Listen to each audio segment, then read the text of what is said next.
with Mundo available, a little bit of a risk there, and then just a Varus for the lane priority against the Ezreal. Yeah, you mentioned the AD carries coming back in a big way, but what's also coming back is the Gen G bottom lane, Ezreal and Tomkins. Other teams have taken note, and now they're bringing it into their own pick and ban. So we'll see that KT will pick that up. A strong duo, but you must again remember the KT need initiation to close games. We know about their early game. It'll be clean. The Tomkins doesn't provide the reliable initiation that something like a Thresh or an Alistar or another big pick for Mada does. So while this duo is very powerful, given that KT traditionally has struggled to close mid to late game, and maybe a cost to it if they can't find initiation from other roles than support.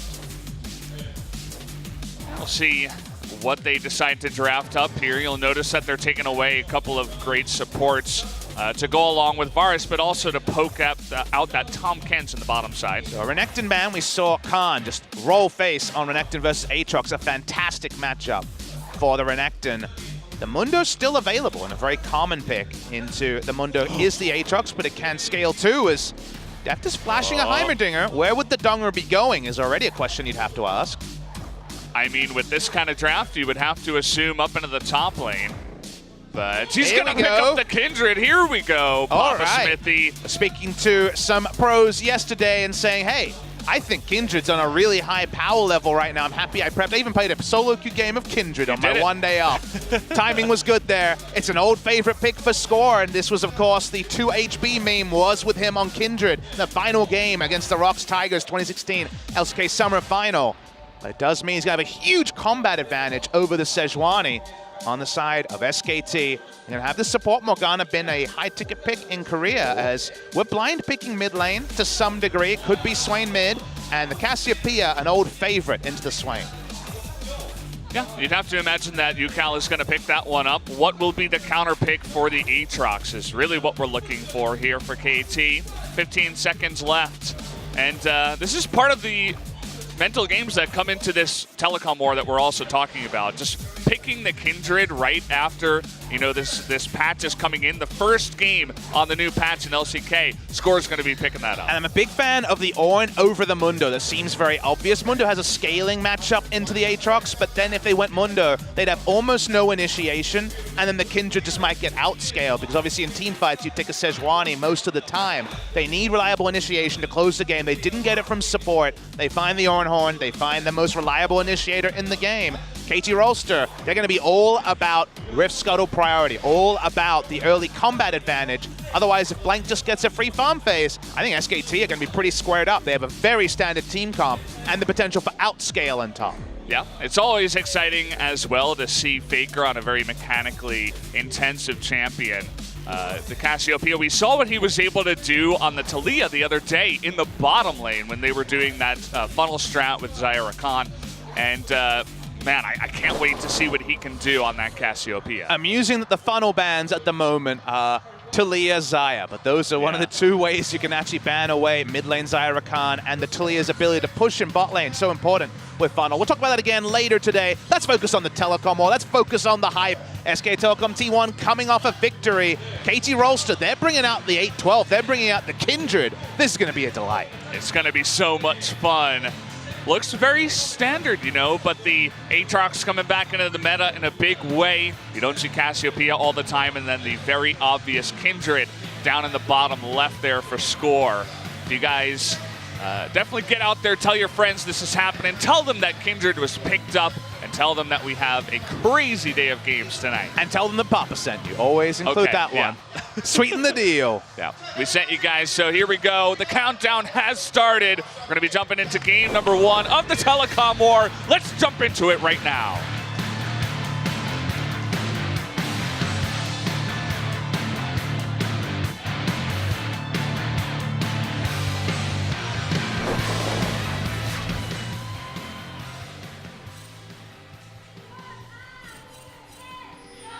미니언 생성까지 30초 남았습니다. Here we go, guys. We finally get the Telecom Wars coming into match 27. 13 matches a week now on our new schedule, the 6 days a week. And finally on the first day of week 3, perfectly timed alongside one of the best matchups later on tonight. This could have been the best day of games that we've ever had here at the LCK Pop-Up. You know, it's right up there. Obviously, pre-season, you couldn't have known that Kingzone versus Griffin would be must-watch television, but it's up there with the Telecom War, given the fact that it's 1v2 and the undefeated Griffin. But let's zoom in on the Telecom War and all the history between these two organizations, the two big telecom companies in Korea. There are others, but this is right up there in terms of rivalries. If you're an Aussie, we're talking about Telstra versus Optus. You speak about the North Americans best. I assume Verizon versus AT&T. Yep, you got it.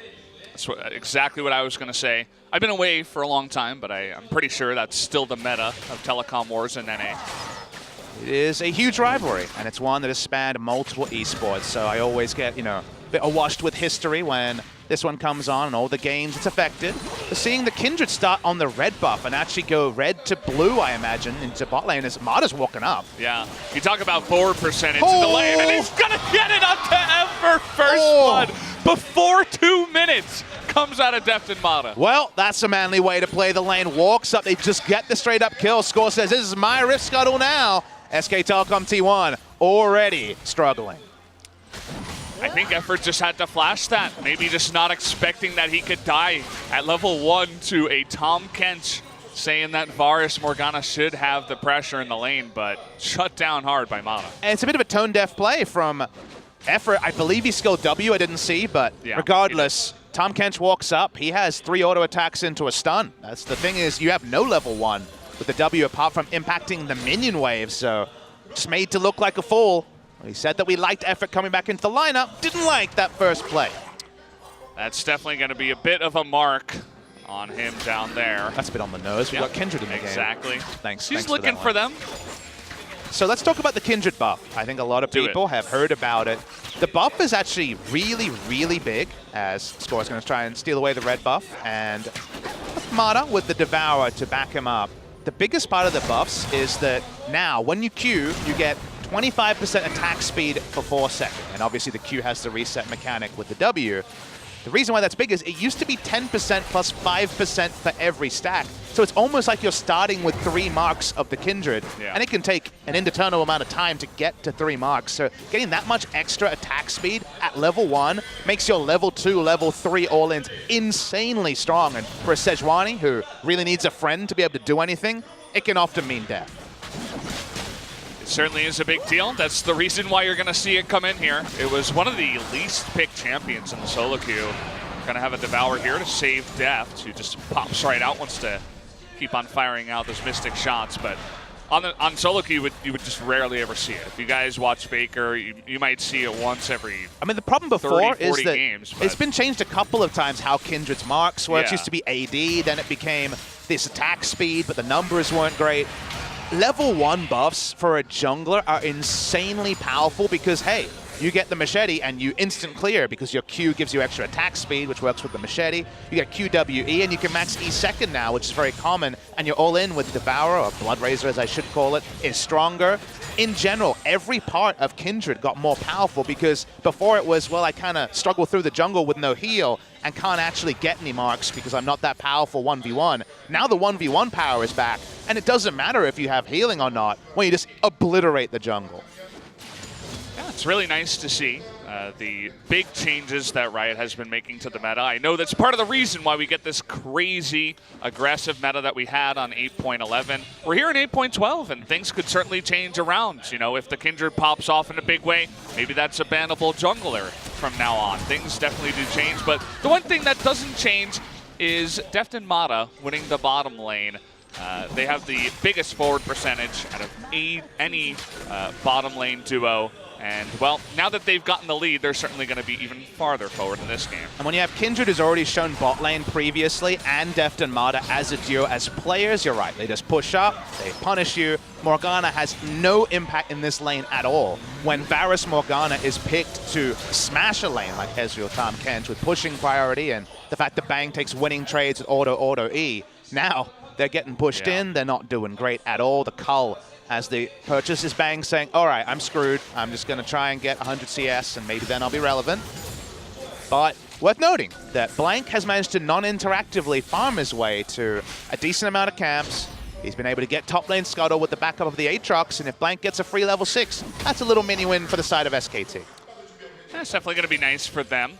But we've seen a lot of times on this more aggressive meta, if you can get the pushing advantage in many of the lanes, especially the bottom lane, you open up the Tom Kents to do some roaming, the Ezreal especially to come on in with him. But here's the first gank, jumping over the wall here is Score. They're going to be able to get the flash already off of Faker. You'll take that if you're Score. Decent enough gank. You see Cassiopeia with no summoners, eminently gankable. Look at this lane. This is disgusting. The one gank, and that's all you needed. Deft is going to get hit by the binding, though. He's going to have to heal up a bit after that. Best moment of the lane by far is Deft's chunked down to pretty low, and I believe is now just going through both of his charges of the refillable. But yes, obviously when you're looking at the lane spacing and remembering the matchup, it's obviously obscene for an Ezreal to be zoning away a Varus. They're having a lot of fun down there. You guys can already see if Bang gets every minion on this wave, he will be 20 CS down, but he's actually going to be 21 CS because he missed one. Will be worth mentioning that he went Sheen to win lane harder rather than tier, so Miramon of timing will be a bit delayed. Score is level 5, but that's fine. He's walking up. Gonna have that Orin Horn blown here, but he just flashes it. Nice respect shown by Tal, says, I don't want anything to do with that 2-on-1.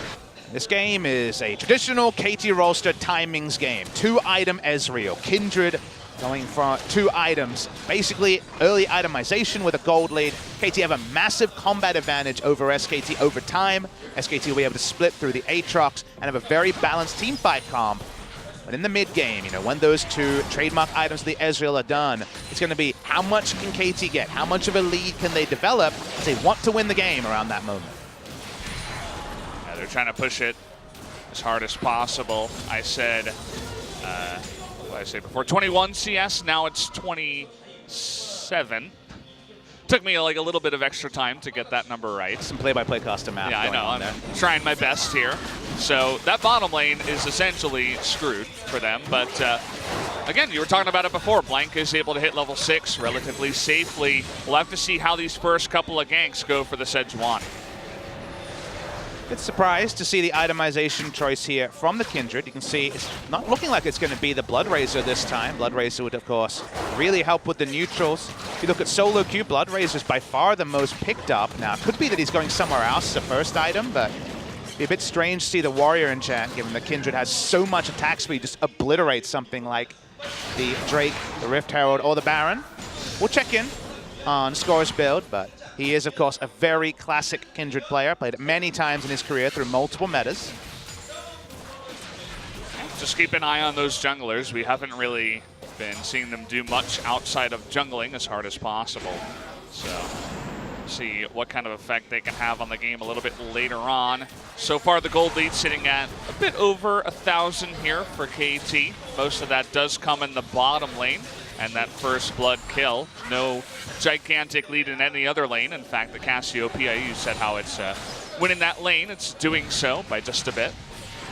Trying to force out a Devour as Blank was coming for a gank, but it's just about getting some lane control for his team. Happily farmed his way to level 7. Score has gone Warrior. This is very, very non-standard based on trends and also the buff that came through. Still going to make him a fearsome duelist.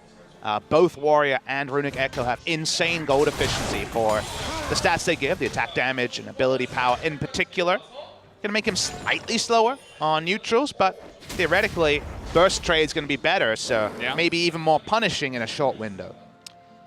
Maybe that's the idea. You know, you get that Ezreal burst, the Kindred burst, alongside all the extra CC from the Swain and the Ornn, and let the other members do that sustained damage. Could also just be a difference between pro play and solo queue. You can chase more in solo queue, at least you're empowered to by how solo queue is played, but being able to do more damage in a short window without having to risk your life has some validity as well. I'm more thinking about the slightly slower neutral killing, but maybe that won't be a big factor. Do notice that KT have gone double unsealed spellbook, so if they bum rush Baron, they could have 3 smites instantly with this, so that could be interesting. That's a favorite of the Tom Kents. You see that a lot. I know you guys in the chat must be really enjoying Blank's 0 damage currently. Good old 612 is back. Other guys trying to steal his meme. He's like, no, guys. 0 damage. lane. Oh, in the bottom lane, Deft, oh, he dodged it by just a millimeter. Not nearly gonna go down here. Now Effort is gonna get low, and he will go down after the stopwatch. TP comes in now from Smeb, is not able to knock up Blank because he did have the black shield. Def not able to snipe anyone down, but Def just barely escapes Def. Perfect ultimate from Blank. He did it on the one person who had chase potential in score on this Kindred, so Kindred couldn't get in. Predictably, Yukal had nothing to use his passive odds, couldn't go and chase. The Kindred and the Swain closing the distance would have been multiple kills to the side of KT. Instead, KT exit with a kill. They heap the pain onto Effort, and they will exit with a Mountain Drake as well. Nice trade for them down on the bottom side. You're going to be able to pick that one up. And, well, the misfortune continues down in the bottom side. Let's take a look at how this all started. Remember also that whenever these trades happen, with the all-in from SKT is happening against a team with Devour and a much better teleport. They have an Orin teleporting in versus an Aatrox. First TP is from SKT. The first reaction is from SKT. Kindred shows up, so does the rest of KT. With the Orin Horn, they don't get any more, but it's always tricky to make these plays when the Orange TP is up, because as you can see, if he was there any earlier, multiple people would die in. Well, at least for now in the top lane, the teleports are going to be on equal footing in terms of timings. Deft in the bottom lane, after not dying, is able to get down here and push this turret. Doesn't look like Bang and Effort want to get anywhere near this, so this will be a nice burst of gold here over to Deft as he picks up that first blood turret. Gets him closer to using that mid-game itemization we always tout with the Ezreal. 650 gold towards Muramana and Trinity Force. Score is aware. He's covering Ornn in the top side. Trying to start that trade. Tal is up a level, but gonna miss the charge here. Ornn Horn not quite available. Score. I think they see Score coming in from the side. They're gonna try to turn onto the Kindred, try to make her burst her ult down, and there it is after the flash, trying to do some damage to Tal, but he is gonna be knocked up after. Kindred not gonna be able to do much, but Tal is gonna have his passive blown. Here's the top Kent from the bottom side, but Yukal, the nice Devour there from Mata to save his life for now, and he's gonna stopwatch even. How long can this guy survive? He ults and gets away after killing Effort. Unbelievable. And now Bang caught in a bad position. He's gonna go down too. What looked decent for SKT is turned right on its head over to KT. That early game team fighting from KT and from Daddy Yukal, who boy, he did not want to die. The amount of evacuation they needed was too damn high, but he doesn't go down. They clean up a kill. KT Rolster, another advantage. It all starts. If this starts with an Orin Horn, it goes one way, but instead, Ornn's ultimate's still on cooldown for a short amount of time. So Score is completely exposed in the bottom side. He dies first, but another great Searing Charge, and that's an ability that actually separates Ornn players, because the ultimate is pretty straightforward. He only gets the first side because he's stunned up, but crucially, Yukal still has enough of his ult running to get another heal. He flashes out and accidentally kills Morgana. Effort was going in for one last binding, but he didn't realize he had the Ignite ticking on him and that he was just barely in range of that Swain ultimate. So unfortunate, you know, he's just trying to do his job, but he ends up at 0-3. Faker was not involved in that fight whatsoever, and we of course saw his lane opponent roam over. Item timings are what KT has really picked for, and we're getting close. Big item on the Ezreal, no Muramana just yet. No items yet onto Yukal, but working towards his Rod of Ages. Ability to fight soon is going to honestly be the big takeaway here for the side of KT. But the Baron threat, it may not be a funnel comp that deletes Baron in half a second, but triple smite means you can take that 30-70 Baron rather than the 50-50 and know that you're basically priced in together. It's essentially theirs, and generally to get to that point in time, you do need to get the lead as well. And well, they have it in heaps. They're up here by more than 4,000 gold at 15 minutes. Bang has, you know, a thrift shop build. He's got a cull that hasn't cashed in. He hasn't got his Blade of the Ruin King. He is very far behind, as we're seeing Faker try to contest his blue. Yeah, Faker also not contesting much in the last fight. You mentioned he wasn't there at all. It was essentially a 4-on-5 because Faker just didn't join. And these are the kind of queries where you say, SKT, what can you fight for with the comp you have? And the answer should be not much. I don't think they can walk up to the Rift Herald. It's a smart team call to say, it'd be lovely to fight for this if we had the Varus winning lane against Ezreal Tahm Kench. The Varus is, as we already mentioned, far behind. So no reason to walk up. Smart Rift Herald take. KT need to continue to be proactive, though, as we are seeing from them. Trying to accelerate this game as fast as possible. Let's see where they do want to use that Rift Herald. The obvious choice would be the mid lane turret, but they're trying to engage up here onto UCal. It looks like he's going to pop his ultimate, but I'm not sure there's enough damage to take him out. He's trying to go on a Faker, but he just barely does go down. Faker lives in the end of that trade. Man, with a blasting wand, almost 1v2 took down Faker. I was like, whoa, that is way more damage than my Swain ever did. And my Swain's you gotta play with when me. I duo Q with. No, You're not quite that. Oh boy, that was some good Swain play, but is taken down. We knew the kill was inevitable. The damage was surprising. They take him down. Yukao's flash is down. He doesn't have, of course, his stopwatch anymore. Nice play, SKT. Nicely done. You know, you don't generally find a lot of opportunities to grab a kill here or there, you know, delay the advancing team's push any farther, but that's going to be a really nice pick onto the mid laner. UCal on that back does pick up his Route of Aegis, though, so he's not going to be going tanky. He'll be going for that damage build on the Swain, and at least with his death, he can pick up the item. And there's a lot of at least now. At least Faker's farm is very good. He didn't rotate, but his uplands, yes. At least the Blade, the Ruin King, is there for the Varus, and he has a one-item power spike, a little bit late, but it is online. We may have been praising KT, but again, please remember what we laid out in the Champ Select. KT have made a lot of good moves. They've got some advantages, but the onus is on them to keep pushing, to keep getting a lead, to keep growing a lead. And right now, SKT may be behind where they'd like to be, but they're certainly not out of it. Just taking a look, this is a very feels bad game for Effort. He's level 6. He was being hit by Mystic shots by the level 10 Ezreal, who's just picked up his Trinity Force. So Effort has to be really careful. Is finally able to hit level 7, but you know, not the best game here so far after replacing Wolf. Let's take a look at the jungler, Roldo. Like 0 for 2 in gankings, even though he got that kill up in the top lane, and Score, with less jungle proximity, is able to secure more kills. We've already had a couple of issues when it comes to whether the ganking success is actually relevant to what the game looked like. I think the big takeaway, if you're wondering what to look like, because it's a pretty technical graph, only SpoTV does, please look at the heat map and see where the colors show up. You saw Score was able to push in and contest enemy buffs. There was red paint on the blue side SKT map, but none from Blank, who, for the majority of this game, was very uninvolved. I spoke about going for the mid lane turret here. It is in range for a one-shot from Shelly. Cassiopeia is walking up, but she's not there early enough to stop the charge. They will get the turret.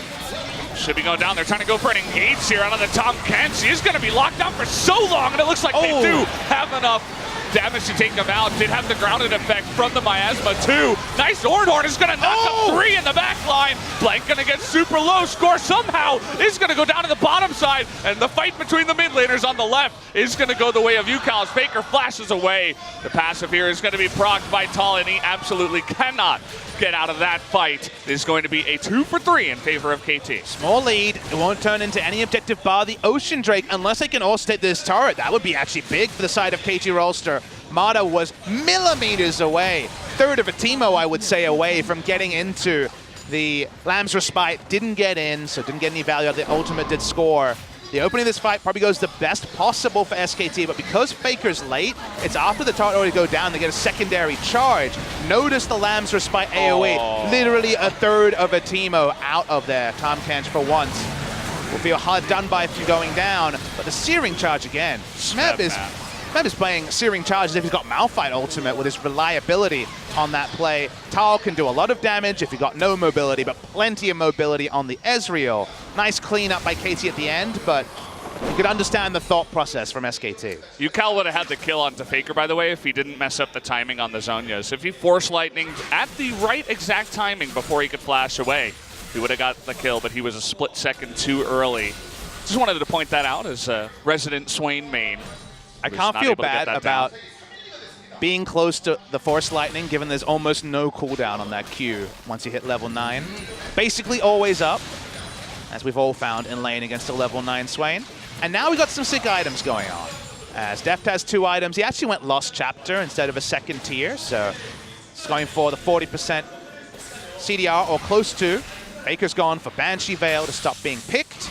I understand that, but The Orin kind of in a team fight kind of just ruins that because the first half gets rid of the Banshee Veil. And that's very likely to hit him. Items in a really good spot. This is where KT is strongest in the game. It's all going to be about how much they can get. Can they get a Baron while they're at this point? Or will we see 2, 3 items on some of the carries, a second item on the Aatrox? That's kind of the waiting game that we're waiting to inspect. Yeah, he's trying to get up to that item. You do see that he has picked up an Executioner's Calling on his way to get there. Certainly helps out against the Swain in particular. But we'll see if he can eventually get to that spike. Varus also working towards that Rage Blade. Blank's sitting around here. He's really looking for that engage. It's really hard when you think about this comp. They have the Devour from the Tomkins, but also the Lamb's Respite that you were talking about before. You try to one-combo one person down, it's going to be nearly impossible against KT's composition unless they mess up again. They're going for the Swain this time, but again, there's no follow-up because nobody can get in there, but Faker's going 1v3. Not sure about this one. He really wants the kill, but it's not going to be enough. He does stay alive, though. Score is going to get low. Everybody in the Lamb's Respite now trying to get in, but Yukal is going to be able to survive and kill down the very underleveled Morgana. And honestly, kind of a sloppy fight there from both. Seemed like they didn't want to go in. Faker really wanted to engage because he knows he's strong, Varus. You underrate how strong Banshee Veil, a Seraph Shield, and heal is in terms of staying alive and doing consistent damage. But Morgana exposed in the front line. SKT made 2 decisions. They need to make a clean one right now. Well, Blank basically has no health. The Ornhorn is going to come in, but that Swain W is going to slow him down enough for Mata to pick up the easy kill. And I suppose that does delay and deny the Baron, so giving your life up for that should be good enough for SKT. Oh yeah, not a terrible decision at all. On the side of SKT, 1 extra kill for the Baron denial. You'll take that against a team that is basically drafted to take that early Baron. We're going to watch the replay. And again, I think we need to incorporate how powerful Faker is, free-farmed with 2 defensive items and heal. He knows he's super tanky. He has basically, what, 2,800 effective health pushing through here through all the shields. So it's actually pretty damn well played by SKT if they're going to actually have items and get damage out of Bang. But Bang's in an awkward spot. He can't really do consistent DPS and is behind in items, so they don't find the lead that I think Faker was looking for. That's certainly true. You can feel Faker trying to carry his team. His shoulders are getting really cramped up right now. He's pretty sore in his back, but he's only doing as much as he can at this point. Hasn't died yet. Has 3 stacks on the Dark Seal. And the cautionary tale before you say 1v9 is remember Faker focused on farm rather than rotating multiple times. He has his items. He knows how strong he is, but he also feels the burden of needing to make the plays given that he's been uninvolved thus far. Yeah. Well, he does have his Banshees up. The Ornhorn is down for now, but it will be up by the time he makes it up. But Ornn is down on the bottom side without TP. And Ezreal is decked out. He actually has the Seraphs already for a little bit of ability power. Now, it's going to take a long time to turn into the full Seraphs. It's going to be Archangels, and Archangels was nerfed as a early item, yeah. But it is a lot of gold versus not a lot of gold in very simple terms between the 80 carries. A lot of poke coming through from the Ezreal. His ultimate especially is going to be pumping out the deeps on the first member. They continue to push through mid because they don't actually have control around the Baron, and they know that if they force multiple people to react from SKT, they can start deleting some of these control wards. Yeah. I'm glad you mentioned the gold difference on the 80 carries. I feel like it's there for the supports. It's mainly just in the bottom lane because Faker is caught up to the Swain that has the kills. Oh, hold that thought. They're going for the Tom Kents once again. Here's the Ornhorn onto Blank, but he's going to be stunned down. Now, actually, Smeb in a bit of a rough spot is going to be forced to get the Devour, but he gets the Tom Kent. Lamb's Respite, though, perfect timing, is going to save Mana's life. Can he actually get him down? Finally, effort will do the job, but look at Yukal on the left side trying to take out Faker. Score is able to get the kill there onto the last guy, and now Bang and Blank and Faker are all so low. They're still trying to go onto Smeb, though. That last searing charge actually is going to keep him alive, and here's Score is going to take out Faker on the backside with the dash forward, and the rest of SKT are going to pause the game. I imagine this is going to be a game issue related to Smeb not going down. You'd have to think so, right? Given what we were just seeing on the screen. Only speculating. No information there. Smeb gets out on a sliver of health. Now we're looking over to the KT booth and waiting for an update from our production team. Well, it definitely looked a little bit weird, right? The two teams were like, I'm not sure if I should go for him. And Faker, he's a guy who knows if he can kill someone. And the fact that he was trying to turn on to Smeb meant that in his mind he should have gotten the kill. And I would have to imagine that there's something wrong with his computer here. SKT actually heavily outplayed KT in that extended fight. KT had everything set up to succeed. I thought it was the wrong time to engage for SKT because you have so many zones, right? You have the zones coming through from things like the Swain ultimate, from the Lamb's Respite, the Aatrox just kind of sitting there feeling frustrated that a triple kill wasn't appearing above his head, and yet SKT had the better positioning with their remaining members after the early kills went down. The Swain especially was kind of chasing to the top side of the map and was uninvolved. So for SKT to come out, it looked like there was going to be a lead. It ended up being 2 for 3. We'll see if there's any interactions at the end that need to be looked at. We're actually getting word that it's not a game problem, but a headset problem. It got disconnected during the fight. You have to imagine how far he's got to jump out of his chair for the cord to actually disconnect, but maybe we can get a replay of a headset issue if that happened.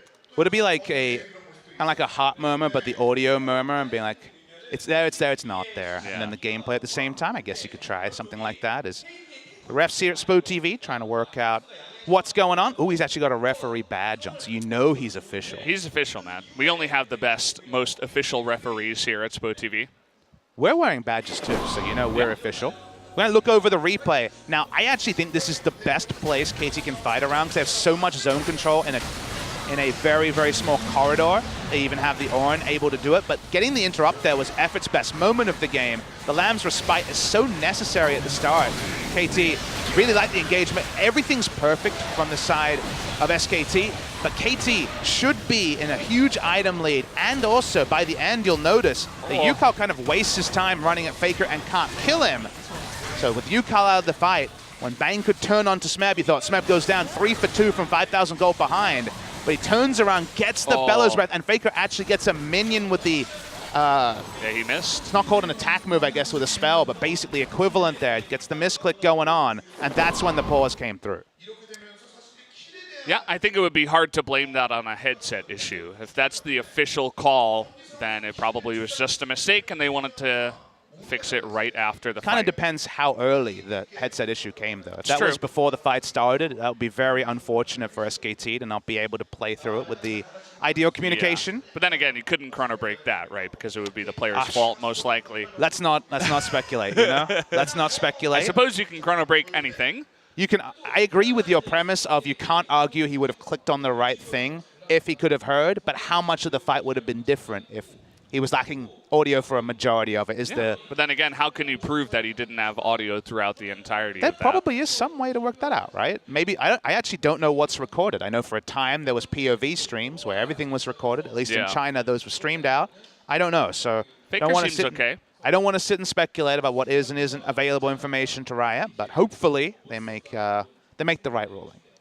Faker gave the nod. Seems like he understands the issue, and yeah, I like the point that you made about the Swain chasing the Cassiopeia. Cassio is great at 1v1ing. Swain is great at 1v5ing. Definitely bringing the Swain strengths away from the fight and bringing Faker into his, arena.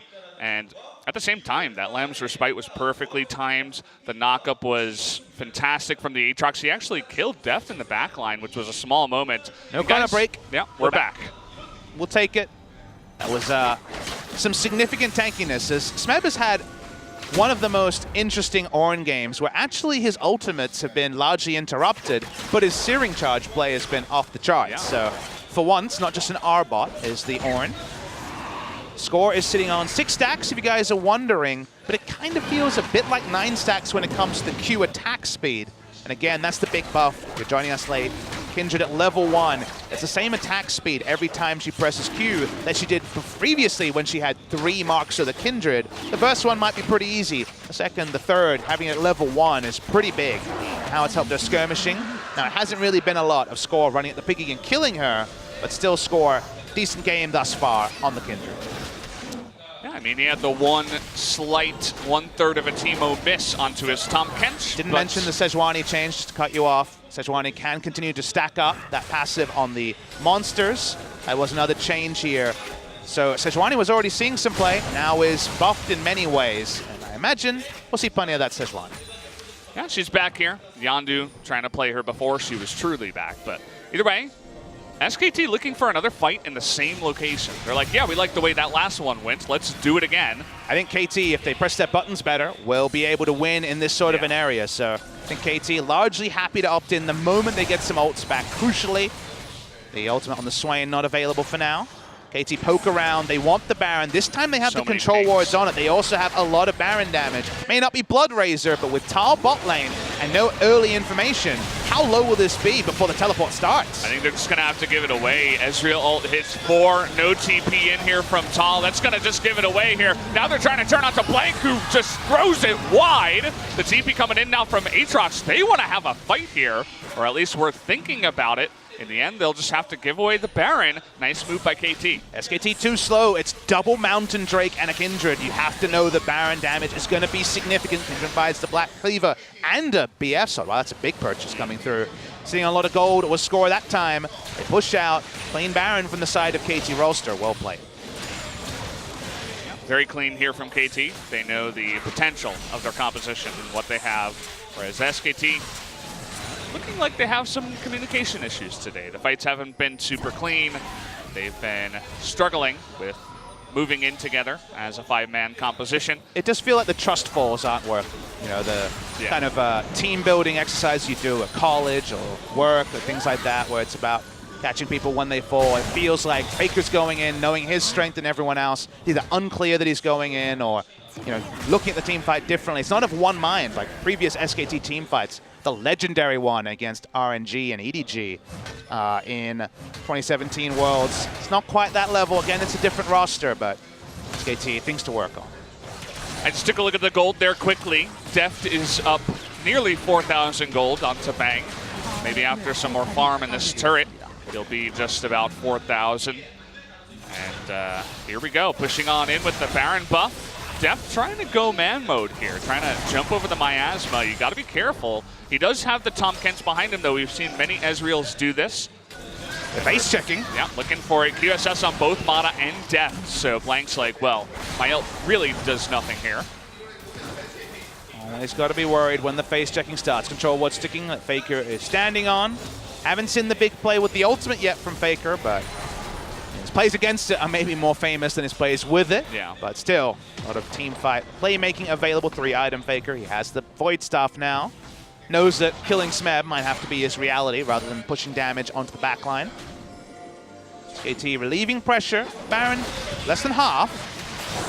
Trying to help out Blank here, but he's trying to jump over the wall. Shield comes in from the Morgana.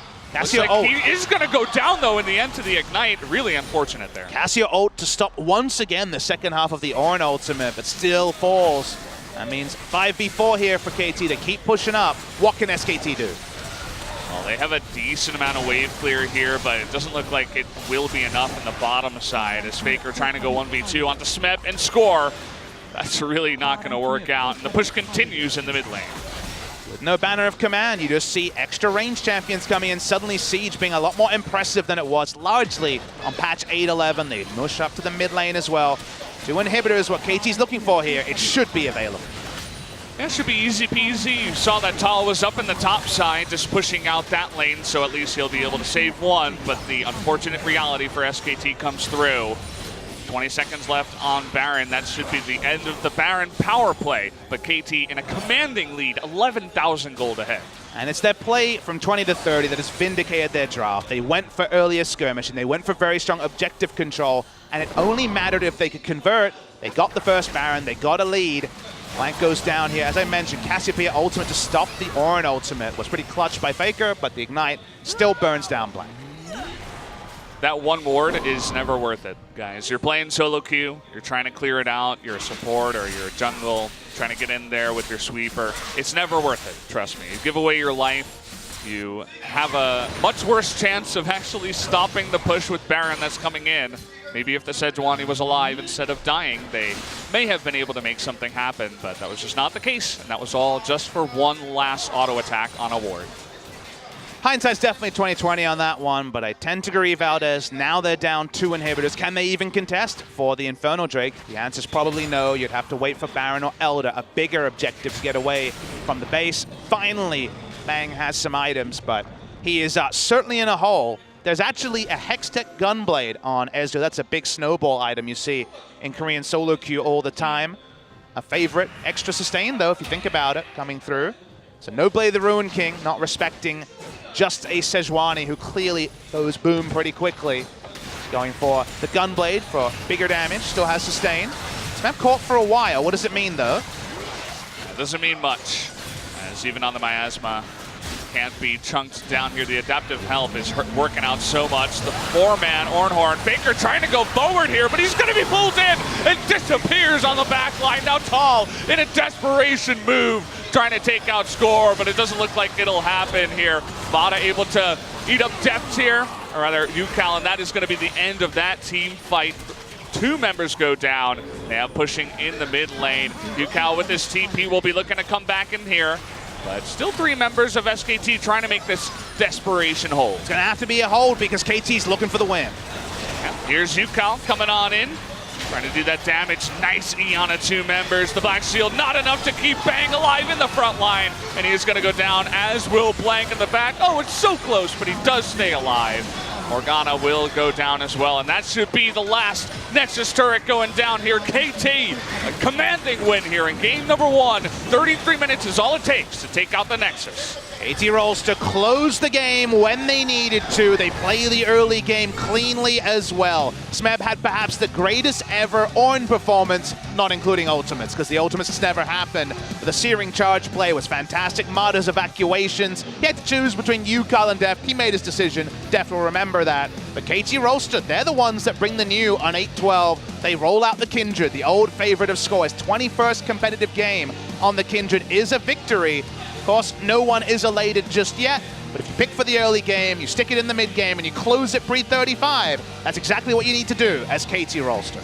Yeah, and certainly a lot of stuff to go back to the drawing board here for SKT.